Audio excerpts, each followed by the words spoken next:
এই ঘেরটা প্রায় 6 থেকে 7 বিঘার উপর, এবং এই ঘেরে দেখতেছেন যে এখানে ধানের পাশে আপনার ঘের কাটা, এখানে হচ্ছে চিংড়ি চাষ হয়।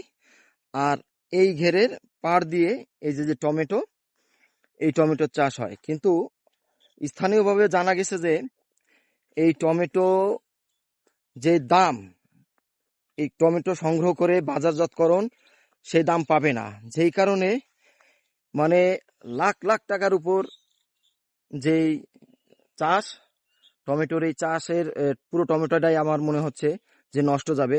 কিন্তু দেখা যাচ্ছে যে বিভিন্ন ইউনিক আইডিয়া কিংবা যারা নতুন নতুন উদ্যোক্তা, তারা যদি ইচ্ছা করে যে এই টমেটোগুলোর মাধ্যমে সস কিংবা অন্য কোনো আইটেম, খাবার আইটেম যদি তৈরি করতে পারতো, তাহলে আমার মনে হয় কি এইগুলো একটি নতুন উপকরণ হিসেবে বাজারজাতকরণ যাইতো, এবং এই যে লাখ লাখ টাকার টমেটো এগুলো আর নষ্ট হইতো না। এটা খাবার হিসেবে আমরা মার্কেটে কিংবা বাজারে আমরা সেল করতে পারতাম। কিন্তু এই ইউনিক আইডিয়া আমার কাছে মনে হচ্ছে বিভিন্ন কোম্পানি আছে যারা টমেটো সস তৈরি করে, খাবার সস, তো তারা যদি ইচ্ছা করতো এখান থেকে সংগ্রহ করে নিয়ে যেতে খুব কম দামে, কারণ এই টমেটোগুলো আর এখান থেকে সংগ্রহ করা হবে না। অর্থাৎ এখানে পড়ে আছে, এখানেই পড়ে তারা নষ্ট হয়ে যাবে, পচে শেষ হয়ে যাবে, কিন্তু এগুলো আর সংগ্রহ করবে না, কারণ যেহেতু মার্কেটে দাম নাই।